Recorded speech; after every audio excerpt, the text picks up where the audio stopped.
करुणा बहती सागर जैसी गहराई है, नभ जैसा विशाल निश्चल मन, पर्वत जैसी ऊंचाई है। जी हाँ, ऐसा ही व्यक्तित्व है हमारी आदरणीय उषा बहन का, जो हमारे बीच पधारे हैं। हम आपका तहे दिल से अभिनंदन करते हैं। आध्यात्मिक क्रांति दूत उषा बहन senior Rajyoga meditation teacher, management trainer, conferences speaker एवं लेखिका भी हैं। अपनी पढ़ाई पूरी करने के पश्चात आप 1980 में इस ईश्वरीय सेवा में समर्पित हुई। 1980 से 1992 तक आपने बॉम्बे एवं हैदराबाद के अनेक सेवा केंद्रों पर सेवाएं दी और वर्तमान समय आप ब्रह्मा कुमारी के हेडक्वार्टर माउंट आबू में सेवारत हैं। प्रखर बुद्धि एवं प्रभावशाली वाणी की स्वामिनी उषा बहन ने देश विदेश में अपने दिव्य उद्बोधनों एवं अनुभवों से अनेक आत्माओं को आत्मानुभूति एवं ईश्वर अनुभूति का मार्ग बताया। अनेक universities, colleges, medical and management associations, social organisation एवं कॉरपोरेट सेक्टर्स में भी आपने हजारों की संख्या में उद्बोधन दिए हैं।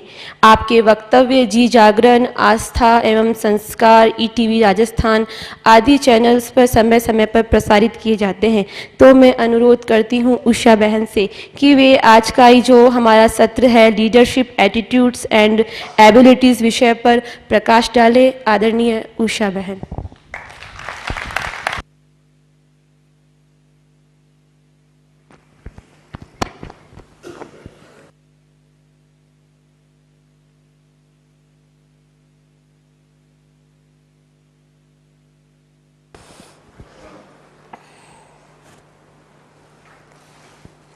ओम शांति। आज आप सभी के बीच उपस्थित होकर के आज के विषय पर कुछ शेयर करने का यह सुअवसर प्राप्त हुआ है। उसके लिए मैं स्वयं को भी धन्य समझती हूँ। कहा जाता है कि इंसान का जब जन्म होता है तो वह अपनी तकदीर लेकर के भी आता है, परंतु फिर यहाँ जन्म के बाद जैसे जैसे अपनी क्षमताओं को विकसित करता जाता है, उन क्षमताओं को विकसित करने के आधार पर वो अपने आप में कुछ ऐसा जीवन में बन जाता जिसको दूसरे शब्द में हम लीडर कहते हैं। लीडर्स आर नॉट बॉर्न, लेकिन अपनी क्षमताओं को विकसित करके वो बन जाते हैं। हर एक के अंदर वो विधि जरूर है क्षमता को बढ़ाने की, सिर्फ उस सीक्रेट को हम समझ लेते हैं तो व्यक्ति आज के युग के अंदर भी महानता के शिखर पर पहुंच जाता है। जीवन के अंदर अवसर हर एक को प्राप्त होते हैं। वो अवसरों को पहचान करके कितना हम उस चुनौती को अपने जीवन में स्वीकार करते हैं, और अगर उसका प्रत्युत्तर सकारात्मक ढंग से दिया जाता है तो वो व्यक्ति महानता के शिखर पर आराम से पहुंच जाता है। लेकिन समय एक तीव्र परिवर्तन का है और इसलिए समय हमसे भी एक परिवर्तन की चाह रख रहा है। कहा जाता है कि संसार के अंदर 3 प्रकार के लोग होते हैं। पहले प्रकार के लोग who make things happen, जो कुछ करते हैं और मार्ग बनाते जाते हैं दूसरों के लिए। दूसरे प्रकार के लोग हैं जो उस रास्ते पर चलने वाले, फॉलो करने वाले होते हैं। जिसने मार्ग बनाया उसको फॉलो करने वाले होते हैं। और तीसरे प्रकार के लोग ऐसे हैं जो नींद से उठ करके पूछते हैं, आज कुछ हुआ? कहने का भावार्थ के इतने अनजान है कि उनके आसपास सारी दुनिया एक परिवर्तित होती जा रही है और उन्हें महसूस भी नहीं होता है क्या परिवर्तन हो गया। शाम को उठ करके वो न्यूज़पेपर उठा करके देखते हैं क्या हुआ, देखे तो सही, यानी तब उनके तंद्रा टूटती है। तो ये 3 प्रकार के लोग समाज के अंदर हैं। हम किस कैटेगरी में आते हैं? Are we the ones who make things happen? Yes. और are we just the followers? और आर वी सो इग्नोरेंट कि हम सब उठ करके पूछते हैं क्या हुआ, पता ही नहीं चला। तो अगर लीडर्स है, पहले प्रकार के व्यक्ति है, तो समय के हिसाब से हमारा रिस्पॉन्स किस प्रकार निकलना चाहिए, समय की मांग क्या है, उसको समझना जरूरी है। वो समय की मांग जो हमें कहती है, क्योंकि जब भी कोई घटना आती है सामने, वो घटना, वो समय हमसे एक प्रति उत्तर की मांग करती है, एक रिस्पॉन्स डिमांड करती है। और इसलिए जब ये प्रति उत्तर की मांग होती है, तो ये प्रति उत्तर कहाँ से निकलता है? ये हमारे व्यवहार से निकलता है, बिहेवियर से। So it influences the behaviour. और ये बिहेवियर जिस क्वालिटी का निकलता है, वो उस घटना में जाकर के शामिल हो जाता है। It feeds into the event. ये एक चक्र है। अब मानो कि जब कोई घटना या समय आता है और उस वक्त प्रत्युत्तर देने समय हम गुस्से में आ जाते हैं और नेगेटिव भावनाएं मन के अंदर पैदा होती है। अब वो नेगेटिव भावनाएं जो व्यवहार रूप में निकलती है, कोई ना कोई गुस्सा, चिड़चिड़ापन के रूप में बाहर आती है। अब वो गुस्सा या चिड़चिड़ापन जाकर उस घटना में, उस समस्या में, परिस्थिति में, समय में शामिल हो जाती है। तो ये घटना उलझेगी या सुलझेगी? उलझेगी। सुलझी तो नहीं। और जब सुलझी नहीं, तो again it demands a response. दोबारा उसने एक रिस्पॉन्स मांगा, क्योंकि सुलझी नहीं। So again it demands a response. और ज्यादा गुस्सा आया, और वो गुस्सा जब व्यवहार से बाहर प्रकट होता है, फिर वो जाकर के शामिल हो जाता है। तो ये घटना उलझेगी या सुलझेगी? और उलझेगी। और इस प्रकार से ये उलझते उलझते उलझते एक ऐसा स्वरूप ले लेती है जिसको कहा जाता है कि राई का पहाड़ हो गया। वो घटना पहले राई जैसी थी, लेकिन क्योंकि प्रत्युत्तर देना आया नहीं, इसलिए ये पहाड़ बना। ये बनाया किसने? हमने बनाया। लीडर्स कैसे प्रत्युत्तर देते हैं? और एक बार ये नेगेटिव साइकिल में चला गया, उसके बाद उसको पॉजिटिव करना बहुत कठिन होता है। क्योंकि अगर उसके बाद महसूस भी हुआ कि थोड़ा शांति से अगर करते थे, प्रत्युत्तर देते थे, व्यवहार करते थे, तो अच्छा होता था, लेकिन अब टू लेट। क्योंकि उस वक्त फिर बीच में ईगो आ जाता है, और ये ईगो पॉजिटिव होने नहीं देता है। क्योंकि नहीं तो लोग क्या कहेंगे? लोग कहेंगे देखा अब ठिकाने आया ना। इसलिए फिर पॉजिटिव होना बहुत मुश्किल है।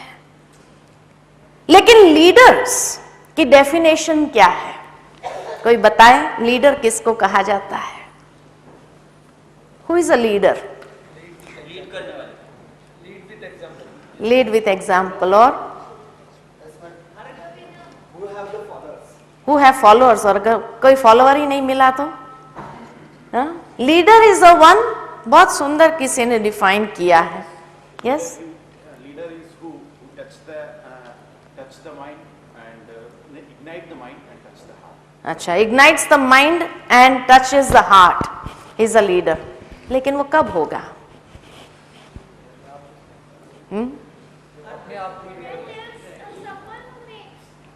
Someone who makes positivity. अच्छा, एक बच्चे ने जवाब दिया। Yes, who takes responsibility. Yes, जो घटना का पहले अनुमान लगा देता है। A leader is the one, बहुत सुंदर डिफाइन किया है। A leader is the one who never reacts. वो जल्दी रिएक्शन में नहीं आता है, नेगेटिव भावनाओं को उत्पन्न नहीं कर देता है। बट ऑब्जर्व, लेकिन पहले वो देखता है सिचुएशन को, एनालाइज करता है, एंड देन एक्ट्स डिसाइसिवली। और उसके बाद वो एक सही डिसीजन लेकर के अपने प्रत्युत्तर को बाहर निकालता है। तो leader is the one who never reacts but observes, analyses and then acts decisively. जब वो विपरीत परिस्थितियों में भी पॉजिटिव रिस्पॉन्स दे सकता है और उस पॉजिटिव रिस्पॉन्स से पॉजिटिव बिहेवियर वो जब जाकर के उस घटना में शामिल होता है तो ये घटना उलझेगी या सुलझेगी? सुलझेगी। और कभी कभी तो इतना सरल रीति से सुलझ जाती है जो देखने वाले के हार्ट को तब टच होता है, माइंड को इग्नाइट होता है कि इतना सरल था, पता ही नहीं चला। और ये व्यक्ति में जरूर कोई बात है, नहीं तो आज दूसरा कोई उसकी जगह होता था तो बहुत रिएक्ट करता था। स्वामी विवेकानंद के जीवन की वो बात याद आती है कि जब वो अमेरिका चले गए, जहां गीता शास्त्र का अपमान हुआ, सबसे नीचे गीता को रखा गया, सारे धर्म पुस्तक उसके ऊपर रखे गए और टॉप पर बाइबल को रखा, और सारी सभा के बीच में मजाक उड़ाया गया कि आपकी गीता आउटडेटेड है, हमारी बाइबल अभी टॉप पर है। आज की दुनिया का कोई व्यक्ति अगर होता था, क्या करता था? रिएक्ट करता था। लेकिन स्वामी विवेकानंद एक लीडर था जिसने अनेकों हृदयों को छुआ था, और उन्होंने क्या किया? वो मुस्कुराए, आगे बढ़ा और कहा, आपने जो गीता का सम्मान किया है उसका धन्यवाद मैं कैसे करूं? लोग हंसने लगे, ये व्यक्ति को इतना भी पता नहीं है कि अपमान किया या सम्मान किया। स्वामी विवेकानंद आगे बढ़कर के गीता को नीचे से खींचा, सारे शास्त्र गिर गए, कहा आपने तो गीता को आधार बना दिया। आज गीता अगर न होती तो दुनिया का कोई धर्म, कोई शास्त्र टिक नहीं सकता। और सारे लोगों का आकर्षण का केंद्र बन गया, ये कौन व्यक्ति है? इसलिए कहा आज की दुनिया के लोग बहुत जल्दी रिएक्शन में आ जाते हैं, लेकिन जो लीडर होगा वो जल्दी रिएक्ट नहीं करेगा, सिचुएशन को ऑब्जर्व करेगा, एनालाइज करेगा और उसके बाद एक ऐसा डिसीजन लेता है, those who can make a difference in the life of others also, कि लोगों के एटीट्यूड्स बदल गए, लोग उसके पीछे पीछे चलने लगे। ये कौन है? एक साधारण नरेंद्र अगर स्वामी विवेकानंद बन सकता है तो हम नहीं बन सकते। लेकिन उसके लिए क्या चाहिए? उसके लिए आध्यात्मिक सूझ चाहिए। अगर आध्यात्मिकता जीवन में नहीं है, आध्यात्मिक सूझ अगर नहीं है, तभी तो व्यक्ति रिएक्ट करता है। जल्दी रिएक्शन में वही व्यक्ति आ जाता है जिसके पास आध्यात्मिक सूझ नहीं है। इसलिए आध्यात्मिकता ये जीवन के अंदर एक खूटती कड़ी हो गई है। अगर लीडर बनना चाहते हैं तो आध्यात्मिक सूझ को अपने जीवन में अपनाना होगा, क्योंकि तब एक पॉजिटिव रिस्पॉन्स से हम एक पहाड़ जैसी परिस्थिति को भी राई समान बना देते हैं, और राय समान बना करके अनेक लोगों को इंस्पायर कर सकते हैं। स्वामी विवेकानंद ने इसी आधार पर तो इंस्पायर किया लोगों को कि लोग गीता को समझना चाहने लगे। कैसी क्या खास बात है इस गीता के अंदर? और आज इसलिए संसार के अंदर गीता को जितनी भाषाओं में ट्रांसलेट किया गया है उतना और किसी पुस्तक को नहीं किया गया है। कहने का भावार्थ कि लोगों के जीवन में एक डिफरेंस अगर आया तो उसका कारण था आध्यात्मिक सूझ। अगर यही आध्यात्मिक सूझ नहीं होती थी तो क्या हो जाता था? हंगामा हो जाता था, लड़ाई झगड़ा हो जाता था, और वो लड़ाई झगड़े को लेकर के पूरा राजस्थान जलने लगा था, है ना? विश्व के न्यूज चैनल्स पर आ गया राजस्थान के इतना हंगामा।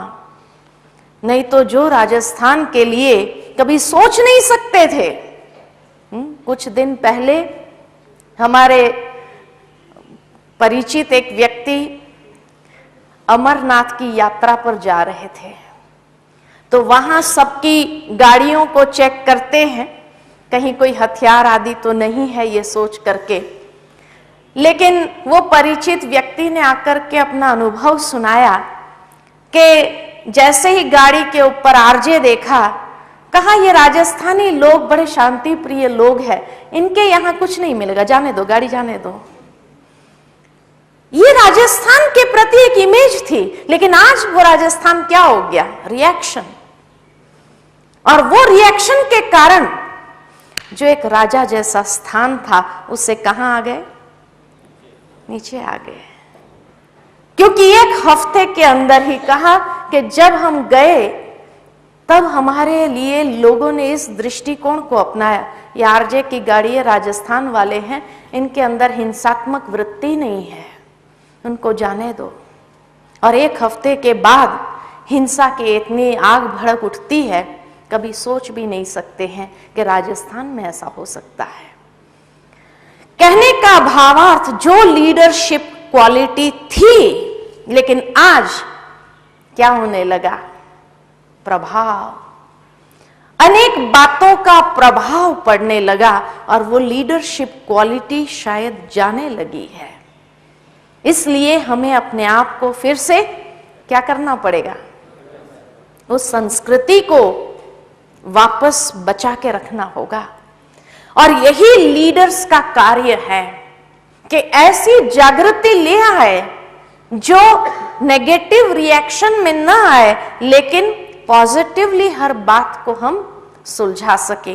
लेकिन उसके लिए कौन सी एबिलिटीज, कौन सी क्षमताएं आवश्यक है, और वो क्षमताएं और वो एटीट्यूड्स किस प्रकार के होने चाहिए, उसको हम देखेंगे कि मुख्य रूप से लीडर्स के अंदर 8 क्षमताएं विशेष उसको एक लीडर बना देती है। और वो 8 क्षमताएं कौन सी है, जिसको हम इस चार्ट के रूप में देखेंगे। Leadership attitudes and abilities. उसमें सबसे पहली क्षमता एक लीडर के अंदर कौन सी होनी चाहिए? क्या समझते हैं? यस, परखने की क्षमता। श्री कृष्ण को हम कहेंगे ही वॉज अ लीडर, है ना? Shri Krishna was a leader. कौन सी उसमें ऐसी विशेष क्षमता थी? हाँ?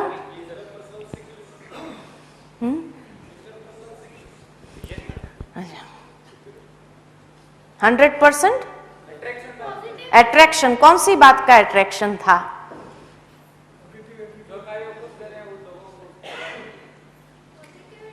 पॉजिटिविटी। श्री कृष्ण के अंदर सबसे पहली क्षमता अगर थी तो वो था लिसनिंग एबिलिटी, लिसनिंग पावर थी उसके अंदर, सुनने की शक्ति। जल्दी रिएक्शन में नहीं आता था, इसलिए कहा leader is a one who never reacts. जब पहले अध्याय के अंदर अर्जुन ने अपनी मनोदशा सुनाने का आरंभ किया, श्री कृष्ण बड़े प्यार से सुनते रहे उसकी एक एक बात, मुस्कुराते रहे, सुनते गए उसकी भावनाओं को, उसको बीच में टोका नहीं।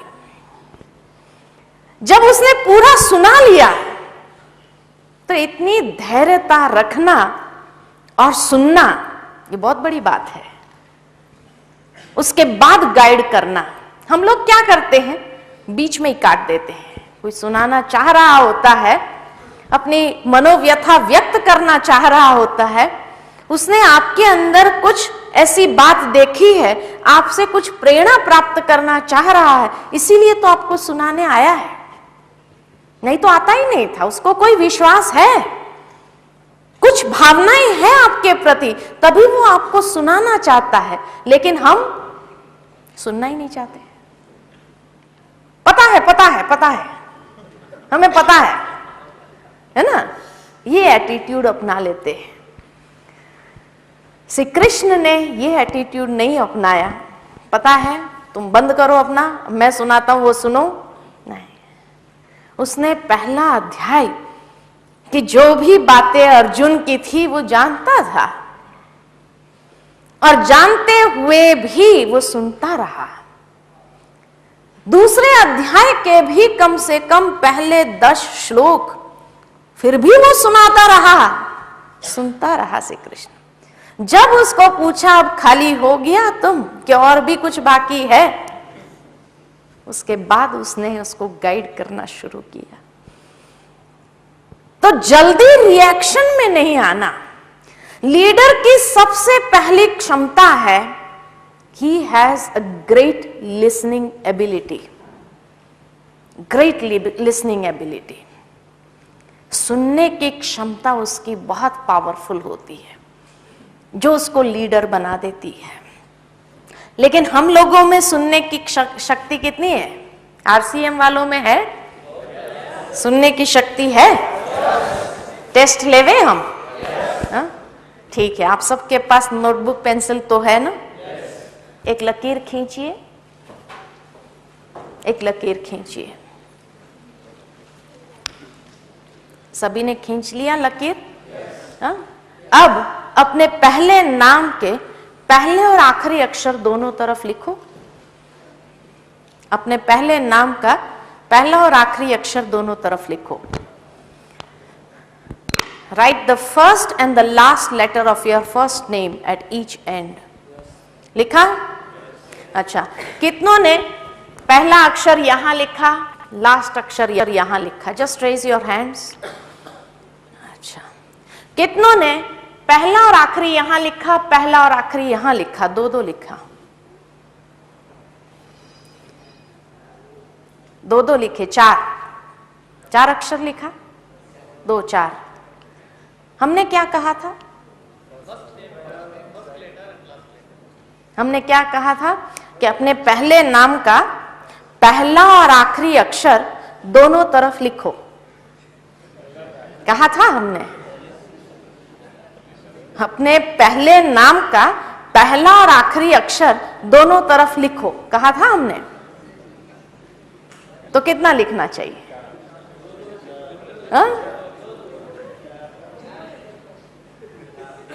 Write the first and the last letter of your first name at each end. इतना स्पेसिफिक थे हम। क्या किया आपने? गलत किया। प्रॉब्लम कहां था, आपके तरफ या मेरे तरफ?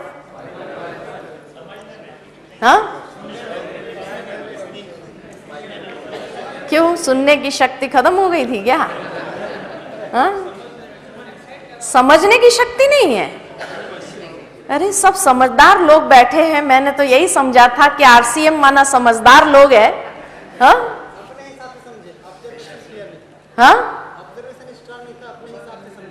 आप अपने हिसाब से, सारे एक जैसा ही समझा।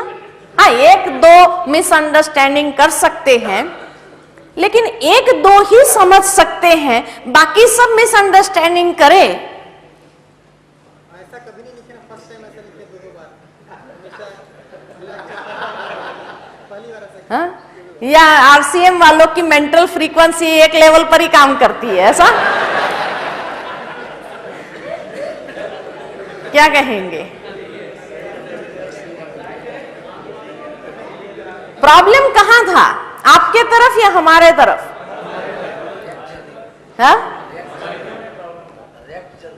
जल्दी रिएक्ट किया, सुना नहीं। इतना सिंपल सेंटेंस था जिसके दो मतलब भी नहीं निकलते हैं, एक ही। हाँ, कभी कभी कोई कोई ऐसे सेंटेंस होते हैं जिसके दो भाव भी निकलते हैं, लेकिन ये तो इतना सिंपल सेंटेंस जिसका एक ही मतलब निकलता है कि अपने पहले नाम का पहला और आखिरी अक्षर दोनों तरफ लिखो।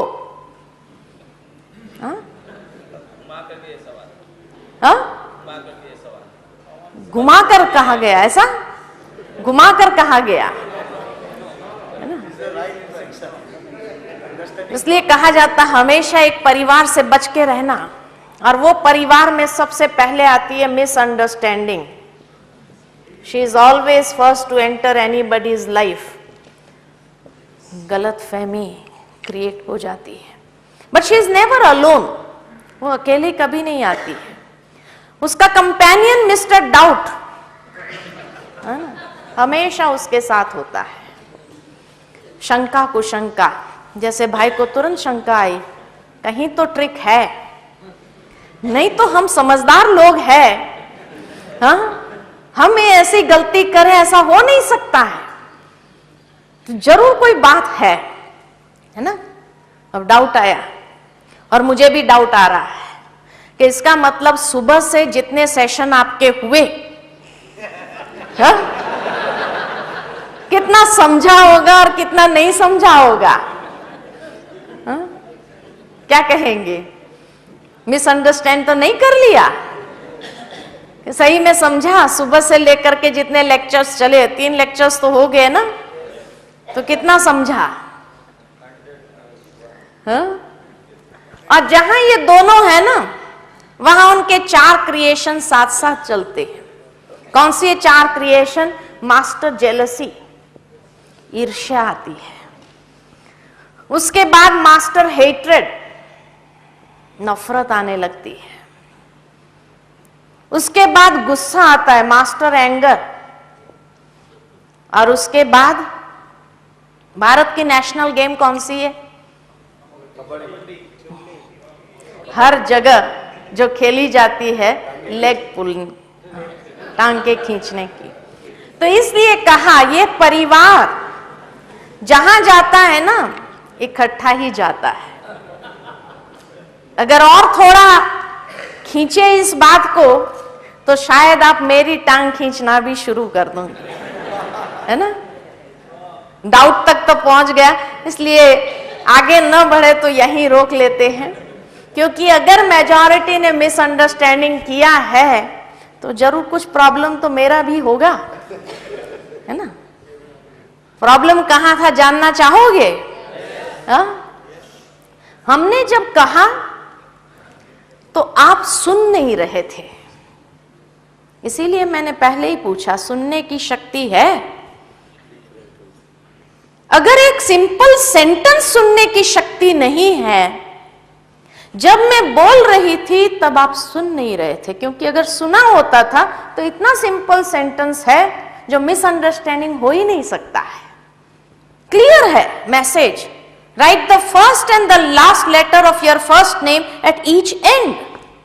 अपने पहले नाम का पहला और आखिरी अक्षर दोनों तरफ लिखो, है ना? लेकिन आप सुन नहीं रहे थे। क्या कर रहे थे? हा? क्या कर रहे थे? ओवर कॉन्फिडेंस में शायद थे कि हम लीडर्स है ही है, लेकिन अब पता चला लीडर नहीं है, लीडर बनना है ना?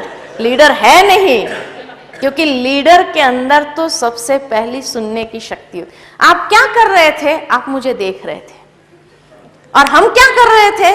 हम बोलने में बहुत क्लियर थे, लेकिन उसके साथ मेरी बॉडी लैंग्वेज जो थी कुछ और कह रही थी। हम कह रहे थे कि अपने पहले नाम का पहला और आखिरी अक्षर दोनों तरफ लिखो। आपने इसको देखा और इसलिए सुना नहीं आपने, इसको देख करके आपने समझ लिया, और ये एक अंगुली ने इतने लोगों को मिसगाइड कर दिया, है ना? तो लीडर्स कभी मिसगाइड नहीं होते हैं।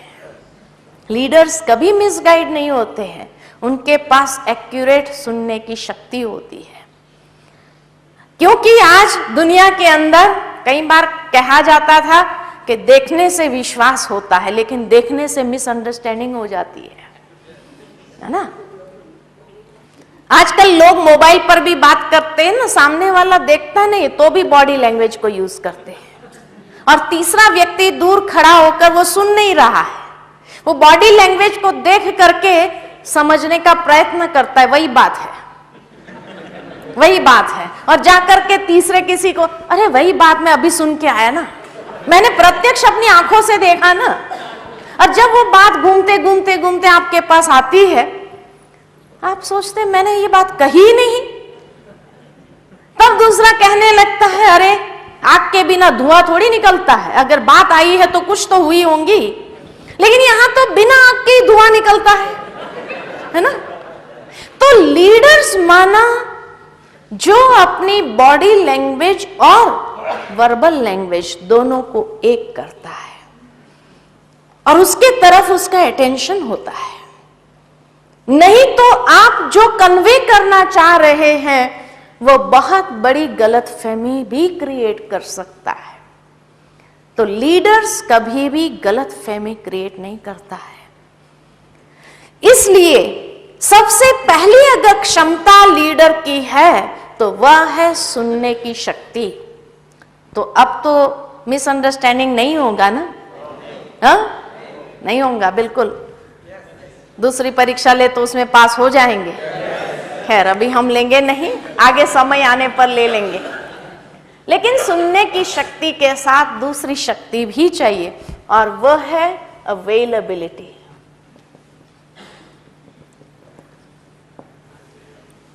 मानसिक उपस्थिति, मेंटल अवेलेबिलिटी। कई बार फिजिकल अवेलेबिलिटी होती है, व्यक्ति वहां खड़ा है, लेकिन mentally he is not present. इसलिए जो व्यक्ति सुनाने वाला सुना रहा है, लेकिन एक भी चीज अंदर गई नहीं, वो अपने ही ख्यालों में भटक रहा है। तो इसलिए leader must be mentally available, कि जिसको लेकर के वो पूरा मैसेज कैच कर सके। अगर मेंटल अवेलेबिलिटी नहीं है तब भी हम पूरा मैसेज कैच नहीं कर सकते, और काफी इंपॉर्टेंट मैसेजेस या इंफॉर्मेशन मिस हो जाएगी। और उसके बाद जब डिसीजन लेने का समय आएगा तब आपके पास वो नेसेसरी इंफॉर्मेशन नहीं होगी, क्योंकि आपने लिया ही नहीं है। तो इसलिए सुनने की शक्ति के साथ साथ मेंटल अवेलेबिलिटी बहुत आवश्यक है। दोनों का बहुत गहरा कनेक्शन है, क्योंकि उसी के आधार पर जो दूसरी क्षमता है, जब लिसनिंग पावर है तो डिसर्निंग पावर, लिसनिंग एबिलिटी अंदर में है तो व्यक्ति के पास पूरा मैसेज आता है जिससे सही क्या है गलत क्या है उसको पहचान कर सकता है, परख सकता है। और यही परख शक्ति डिसीजंस लेने के लिए बहुत उपयोगी सिद्ध होती है। और मेंटल अवेलेबिलिटी है उसकी, तो उस अवेलेबिलिटी के कारण वो सही डिसीजंस ले सकता है। तो उसकी डिसीजन मेकिंग एबिलिटी बहुत पावरफुल है। Leaders are those who take accurate decisions at the right time. समय पर वह सही डिसीजंस लेते हैं। क्यों? क्योंकि नहीं तो आज के युग के अंदर इतना कंपटीशन है कि ये कंपटीशन में सरवाइव होने के लिए अगर समय पर एक्यूरेट डिसीजन नहीं लिया गया तो फेलियर है व्यक्ति। तो इसलिए ये दो क्षमता को लेकर के ये दो पावर्स व्यक्ति के पास स्वतः आ जाते हैं। उसके साथ साथ एक और क्षमता वो है टॉलरेंस पावर, सहनशीलता। वो क्षमता व्यक्ति के अंदर होनी चाहिए, क्योंकि समय प्रति समय इस प्रकार आता जा रहा है कि लोग अपनी कमजोरियों के कारण कभी कभी बहुत कुछ बोल देते हैं जो बोलना नहीं चाहिए होता है, बाद में महसूस करते हैं, रियलाइज करते, सॉरी करते हैं। लेकिन अगर उस वक्त सहन करने की शक्ति नहीं होती है और हम भी उसके साथ रिएक्शन में आ जाते हैं तो हमेशा के लिए संबंध हमारे टूट जाते हैं। इसलिए लीडर इज द वन कि जो कभी संबंध तोड़ना नहीं जानता है, संबंध बनाना जानता है। और उसके लिए कई चीजें उसको लेट गो करनी पड़े तो कर देता है, वो सहन करना पड़े तो कर लेता है। ये उसकी विशेष शक्ति रहती है। लेकिन उसके साथ साथ एक और पावर चाहिए जिसको कहते हैं एडाप्टेबिलिटी। एडाप्टेबिलिटी माना फ्लेक्सिबिलिटी। समय, स्थान, व्यक्ति, परिस्थिति को देखते हुए वो अपने आप को एडाप्ट कर ले, एडजस्ट कर ले। तो मेंटल अवेलेबिलिटी जहां है तो कई बार फालतू बातें सहन भी करनी पड़ती है, सुननी भी पड़ती है, और फ्लेक्सिबल होना पड़ता है उसके साथ, क्योंकि तभी व्यक्ति उसको परख सकता है कि इसमें सही क्या है, गलत क्या है, सच्चाई क्या है, झूठ क्या है, ये सब अच्छी तरह से डिसीजन कर सकता है, क्योंकि तभी वो डिसीजन सही ले सकता है। इसीलिए ये आपस में सभी बातों का कनेक्शन है और वही एक व्यक्ति को संपूर्ण लीडर बनाती है, जो दूसरे को भी प्रेरणा दे सकता है। क्योंकि यही सहन शक्ति को लेकर के वो सामना कर सकता है या रिस्पॉन्सिबिलिटी उठाने के लिए सक्षम हो जाता है। He is the one who can take up responsibility, जिसके अंदर सहन करने की शक्ति है। इसलिए दुनिया के अंदर जितने भी महान आत्माएं हो गए, उनकी महानता का आधार उनकी सहन शक्ति थी। तभी वो समाज को सुधारने की एक रिस्पॉन्सिबिलिटी, अनेकों को प्रेरणा देने की एक रिस्पॉन्सिबिलिटी ले सके। और जितनी उसके अंदर एबिलिटी, एडाप्टेबिलिटी होती है, उन एडाप्टेबिलिटी के आधार पर वो एक टीम स्पिरिट क्रिएट कर सकता है। Is able to create a team spirit. एक टीम अपनी बना सकता है, और टीम बनाने के लिए again he has to have the listening ability. जो व्यक्ति रिस्पॉन्सिबिलिटी उठाने के लिए सक्षम है उसी को लोग मदद करेंगे। और डिसीजंस जब लेते हैं तो उसके पास रिस्पॉन्सिबिलिटी उठाने की ताकत भी होनी चाहिए, जो डिसीजंस लिया उसको। तो ये आठों शक्ति, क्षमता व्यक्ति के अंदर जब है, तब व्यक्ति अपने आप को एक लीडर बना सकता है। एडाप्टेबिलिटी, फ्लेक्सिबिलिटी बहुत जरूरी है, क्योंकि अगर समय, स्थान, परिस्थिति व्यक्ति को देख करके उसकी एबिलिटी को समझते हुए वो अपने आप को अडॉप्ट नहीं कर पाए, तब भी शायद उसको बहुत नुकसान भोगना पड़ता है। लेकिन अडैप्टेबिलिटी बहुत अच्छा गुण है, लेकिन कहाँ, ये मैच्योरिटी होनी चाहिए कि कहाँ मुझे उसको यूज करना है।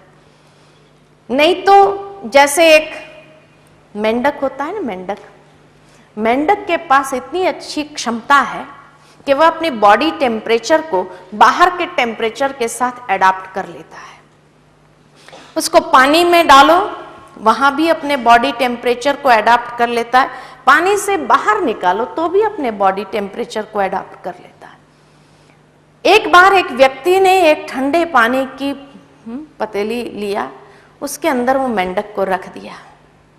मेंढक ने सोचा मुझे तो आता है, this is no problem for me. उसने अपने बॉडी टेम्परेचर को अडॉप्ट कर लिया। फिर वो व्यक्ति ने वो पतीले को उठा करके स्टोव पर रखा और धीमी आंच पर उस पानी को गर्म करना आरंभ किया।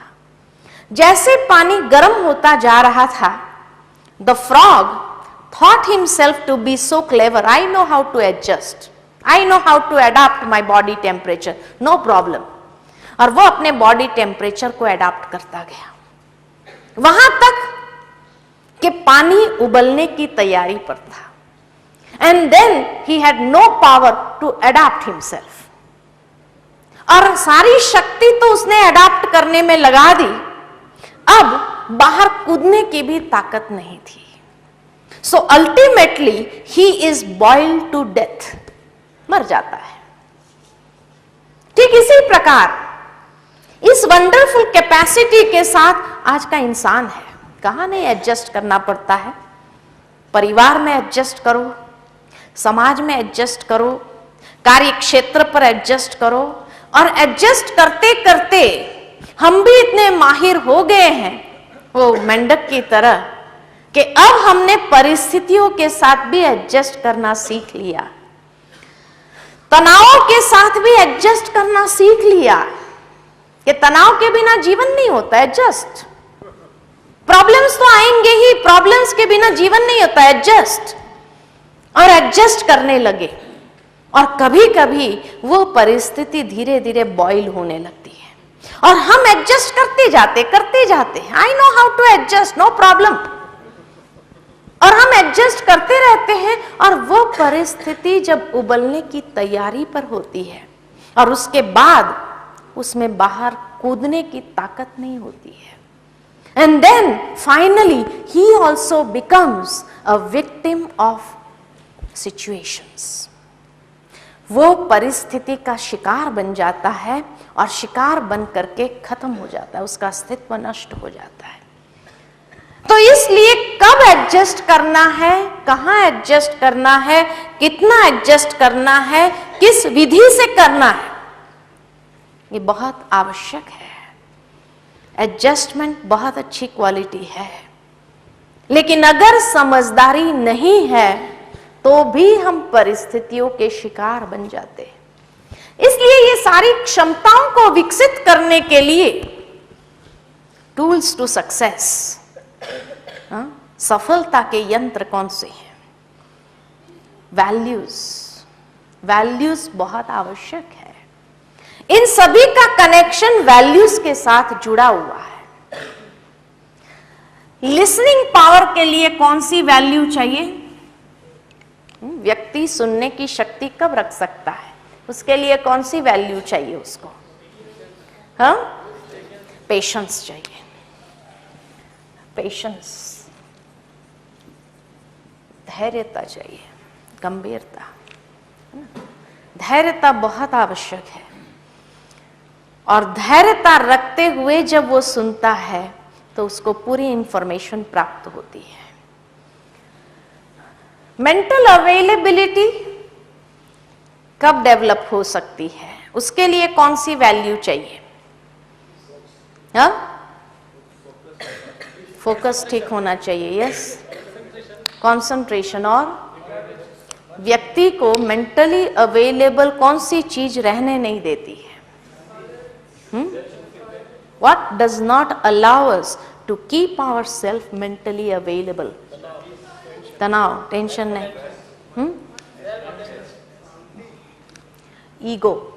ईगो उसको अवेलेबल होने नहीं देता है, क्योंकि वो समझता है मुझे मालूम है ना, ये उसका ईगो है। इसलिए मेंटली अवेलेबल रहने के लिए उसको ह्यूमिलिटी, नम्रता का गुण आवश्यक है। जितना व्यक्ति निर्माण होता है उतने वो अपने मानसिक उपलब्धि वहां बनाए रख सकता है। अगर व्यक्ति के अंदर अपना ईगो है तो भले वो अवेलेबल है, लेकिन एक भी चीज उसके अंदर जा नहीं रही है। तो इसीलिए मेंटली अवेलेबिलिटी के लिए ह्यूमिलिटी का गुण, नम्रता का गुण बहुत आवश्यक है। टॉलरेंस कब कर पाएंगे, सहन शक्ति कब अपने अंदर विकसित कर सकेंगे, कौन सा गुण चाहिए उसके लिए? आज एक मां अपने बच्चे की हर हरकत को सहन कर सकती है। कब? प्यार की क्षमता के आधार। There is love, wherever there is love, सहन शक्ति बढ़ जाती है। लेकिन जहां प्यार नहीं होगा उसकी छोटी हरकत भी सहन नहीं होती है ना? और इसीलिए एडाप्टेबिलिटी भी वहां आती है। लेकिन एडाप्टेबिलिटी के लिए कौन सा गुण आवश्यक है, कौन सा गुण चाहिए, कौन सा वैल्यू चाहिए एडाप्टेबिलिटी के लिए? कम्युनिकेशन स्किल ना, समझदारी, मैच्योरिटी चाहिए। कहाँ, कितना, कैसे, ये मैच्योरिटी अगर नहीं है, समझदारी अगर नहीं है तो व्यक्ति कर नहीं सकता है। जितनी व्यक्ति के अंदर मैच्योरिटी है उस मैच्योरिटी के आधार पर फ्लेक्सिबल वो बनता है, क्योंकि फ्लेक्सिबल जो बनना है वो भी समझदारी से बनना है। ये नहीं कि परिस्थितियों के शिकार हो जाए हम, है ना? तो कब, कहाँ, कैसे, किस विधि से, किसके सामने, ये मैच्योरिटी बहुत जरूरी है। उसके बाद डिसर्निंग एबिलिटी के लिए कौन सा चाहिए? ऑब्जर्वेशन। उसके लिए क्लियर फोकस चाहिए, फोकस क्लियर होना चाहिए। धुंधलापन अगर होगा तो वो देख ही नहीं पाएगा कि सही क्या है, गलत क्या है। अगर उसकी बुद्धि प्रभावित है किसी बातों के, किसी व्यक्ति के, तो भी उसका फोकस क्लियर नहीं होता है। और फोकस अगर क्लियर नहीं है तो व्यक्ति पहचान नहीं कर पाता सही क्या है, गलत क्या है। डिसीजन के लिए, डिसीजंस लेने के लिए क्या चाहिए, कौन सा गुण चाहिए? एक तराजू है। तराजू सही डिसीजन कब लेता है? जब बीच का कांटा एकाग्र होता है, कंसंट्रेशन। जब हमारी बुद्धि का कांटा भी कॉन्सेंट्रेटेड है, या दूसरे शब्द में कहे तो मेंटल स्टेबिलिटी। जितना व्यक्ति मानसिक रूप से स्टेबल है उतना उसका डिसीजन एक्यूरेट होगा। रिस्पॉन्सिबिलिटी उठाने की शक्ति उसके अंदर कब आएंगी? जब उसके अंदर कौन सी क्वालिटी होंगी? रिस्पॉन्सिबिलिटी उठाने के लिए कौन सी वैल्यूज चाहिए? निर्भयता, फियरलेसनेस। अगर डरपोक है तो वो कभी रिस्पॉन्सिबिलिटी उठा ही नहीं सकता है। तो निर्भयता व्यक्ति के अंदर बहुत जरूरी है कोई भी कार्य की रिस्पॉन्सिबिलिटी उठाने के लिए। और टीम स्पिरिट क्रिएट करने के लिए कौन सा वैल्यू चाहिए? कोऑपरेशन, सहयोग। जितना सहयोग देंगे उतना सहयोग प्राप्त होगा। तो ये आठों क्षमता के लिए 8 वैल्यूज बहुत आवश्यक है। जो व्यक्ति को लीडर बनाती है। A leader is the one, दूसरा डेफिनेशन है, जिसकी being and doing capacity balanced है। हम सभी ह्यूमन बीइंग्स हैं, but hardly we know how to be. We are more of human doings than human beings. तो बीइंग कब बन सकते हैं, डूइंग कब हमारा व्यवस्थित होगा, उसके बीच में जो बैलेंस चाहिए वो बैलेंस कब रह सकता है। तो उसके लिए ये जो क्षमताएं हैं, जो वैल्यूज है, उन वैल्यूज को, क्षमताओं को सही रूप में बैलेंस करने की आवश्यकता है। ये 4 जो कैपेसिटी है, इसको अगर आधा कर दे हम यहां से, तो ये 4 क्षमता, this is what he has to be, ये उसको करना है। और ये 4 जो है, this is what he has to do, ये उसकी डूइंग कैपेसिटी है, ये उसकी बीइंग कैपेसिटी। जब तक he does not have the listening ability, is not a good listener, he has to be a good listener, and if he cannot be a good listener, he cannot focus, he cannot discern what is right, what is wrong. ये उसको करना है। सही गलत क्या है, नेर क्षीर क्या है, उसके बीच में पहचान करनी है, तो ये उसका कर्म है। लेकिन ये कर्म करने के लिए ये क्षमता जरूरी है। This is what he has to be. So he has to be a good listener, then only he can focus his mind and discern what is right, what is wrong. He has to keep himself mentally available, then only he can take decision. Decision ये कार्य है, ये कर्म है। लेकिन ये करने के लिए उसको क्या बनना पड़ेगा? मेंटली अवेलेबल रहना पड़ेगा। जब तक उसके अंदर सहन शक्ति नहीं है, तब तक रिस्पॉन्सिबिलिटी उठा नहीं सकता है। तो ये उसका कार्य है, लेकिन उसके लिए उसको ये बनना पड़ेगा। और अडॉप्ट होने के लिए ये बनेगा, तब वो टीम स्पिरिट को क्रिएट कर सकेगा। ये करने की चीज है, तो ये बनेगा तब ये कर सकेगा।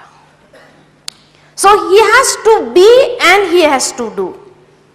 खाली करना है ये नहीं, बनना भी है।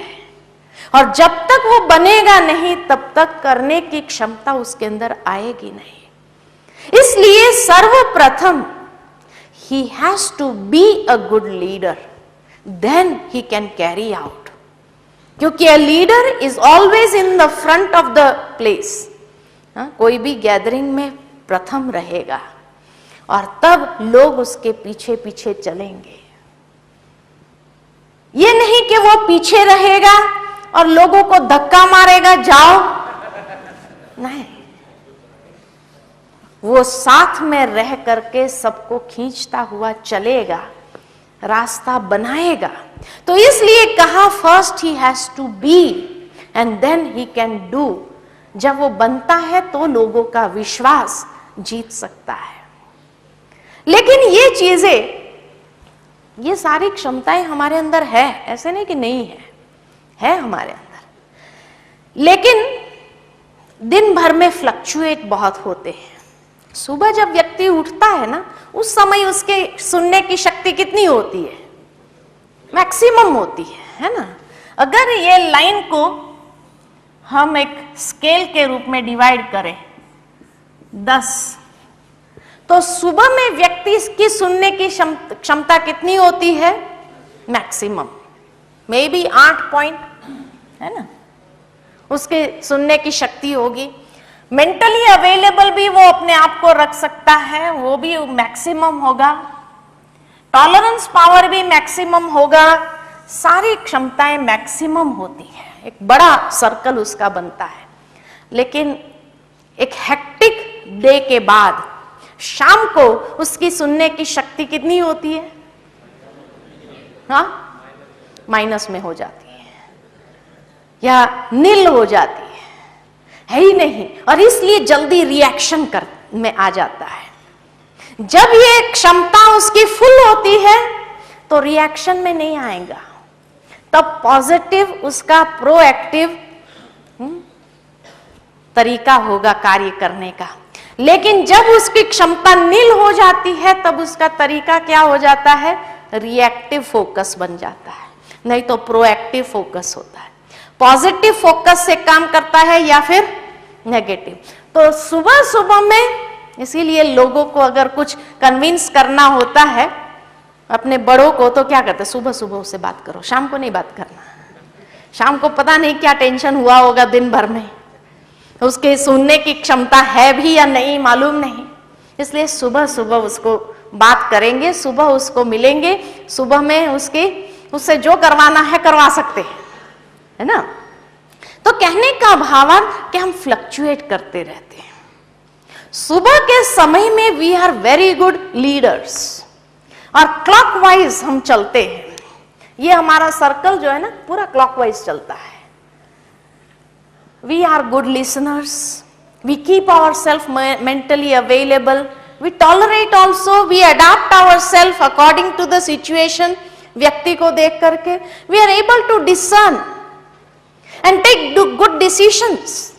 We are able to take responsibility, and we create a team spirit also because of our good listening ability. लेकिन शाम के समय जब हमारा रिएक्टिव फोकस हो जाता है and we become a bad leader. So who is a bad leader? जो एंटी क्लॉकवाइज चलने लगते हैं। एंटी क्लॉकवाइज माना you have to listen to what I say. आपको मेरी बात सुननी होगी। You have to keep yourself mentally available, है ना। You have to tolerate whatever happens. You have to adapt yourself. You have to discern the situation, क्या सही है गलत है वो आपको डिसाइड करना होगा, and you have to take decisions. You have to take up the responsibility, and you have to create your own team spirit. You have to listen to what I say. He is a bad leader. A good leader, सुबह सुबह में फिर उसके पास जाओ, he becomes a good listener. Yes, I will listen to whatever you say. Yes, I'll keep myself available whenever you come. Yes, I'll tolerate. Yes, I will adapt. Yes, I'll discern. Yes, I'll take decisions for you. Yes, I'll be able to take up responsibility. Yes, I will create a team spirit. तो दिन भर में हमारा ये fluctuation चलता रहता है। कभी हम गुड लीडर बन जाते, कभी हम बैडर लीडर। हाँ, आरसीएम वाले बैड लीडर बनते हैं।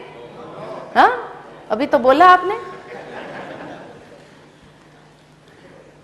तो अब ये क्षमताओं को विकसित करने से we always have to be a good leader and be a good source of inspiration. We have to create ourselves, and we have to take up the responsibility of so many people. तो ये leadership attitudes and abilities है, और जितना उसको हम विकसित करना चाहे उतना हम कर सकते हैं, और उसी के आधार पर हम एक good leader. So a leader is a one who never reacts but observes, analyzes and takes accurate decisions कि क्या करना हो उसको, क्या आगे बनना है उसको, कैसे रास्ता बनाना है उसको, वो खुद उसको तय करता है। तो इस क्षमताओं के आधार पर जो हमारे अंदर रही हुई कमजोरियां हैं, उन कमजोरियों के ऊपर भी हम सहज ही विजयी हो सकते हैं। और इसीलिए जब पेशेंस है व्यक्ति के अंदर, शांति है, तो व्यक्ति गुस्से की कमजोरी को जीत सकता है। जब व्यक्ति के अंदर ह्यूमिलिटी है तो ईगो को जीत सकता है। जब व्यक्ति के अंदर प्रेम है तो वो नफरत को जीत सकता है। जब व्यक्ति के अंदर मैच्योरिटी है तो वो जेलसी को जीत सकता है। जब व्यक्ति का क्लियर फोकस है तो कंफ्यूजन को जीत सकता है, कंफ्यूज स्टेट ऑफ माइंड में नहीं रह सकता है। जब व्यक्ति के पास इनर स्टेबिलिटी है तो वो प्रभावित नहीं हो सकता है, अनेक प्रकार के प्रभावों से, इन्फ्लुएंसेस से मुक्त रह सकता है। जब व्यक्ति के अंदर निर्भयता है, रिस्पॉन्सिबिलिटी उठाने की शक्ति है, तो व्यक्ति अपने अंदर के लगावों को जीत सकता है, अटैचमेंट्स को जीत सकता है। और जब व्यक्ति कोऑपरेट करने लगता है तो व्यक्ति अपने भीतर के अंदर जो रही हुई और वीकनेसेस है, उसको भी, आलस्य को या लेजीनेस को जीत सकता है। तो इस प्रकार कई कमजोरियों को जो उसके रास्ते में रोड़ा बनती है, रुकावटें बनती है, ऑब्स्टिकल क्रिएट करती है और उसको लीडर बनने नहीं देती है, वो उन वीकनेसेस को जीत लेता है। और इसी के आधार पर हम सदा ही अपनी जो क्षमता है उसको बड़े सर्कल के रूप में ही विकसित करके रखते हैं, फ्लक्चुएशन में नहीं आते। फ्लक्चुएशन का कारण ही है कमजोरियां, कि जब कमजोरी हमारे मस्तिष्क पर अपना अधिकार प्राप्त कर लेती है तब हमारा सर्कल छोटा हो जाता है कार्य करने का, और तब हम बैड लीडर बन जाते। इसीलिए ये कमजोरियों को जीतने के लिए भी ये वैल्यूज, ये बहुत मदद करते हैं। ये वैल्यूज जहां है तो वहां व्यक्ति जीवन में आगे बढ़ता जाता है। नहीं तो जब कमजोरी टेक ओवर कर लेता है तो धीरे धीरे वो अच्छा लीडर नहीं बन पाता है, और इसीलिए जब जीवन में सक्सेस नहीं मिलता है, सक्सेस न मिलने कारण निरुत्साही हो जाता है, डिप्रेस्ड हो जाता है, नर्वस हो जाता है, और फिर उसके जीवन के अंदर डिप्रेशन आ जाता है। तो tools for success, tools for success क्या है? ये क्षमता को विकसित करने के लिए वैल्यूज है, और वो कमजोरियों के ऊपर जीत प्राप्त करनी है। ठीक है? I hope everybody is clear. So we end this session here with some silence.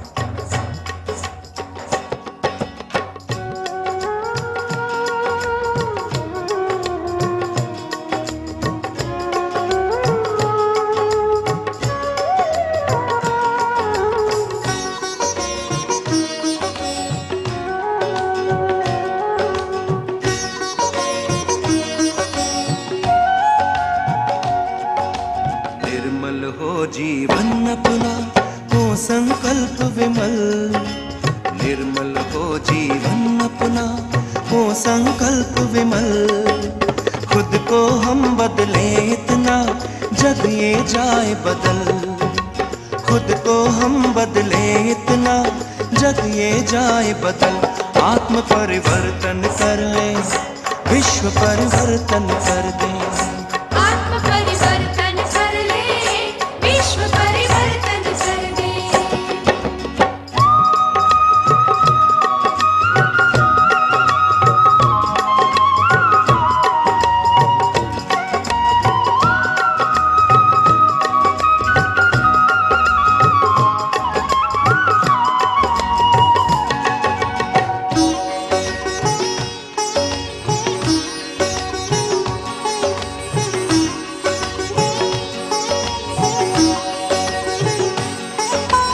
भला करो और जाओ भूल, भला करो और जाओ भूल, वो अपना बस यही उसूल।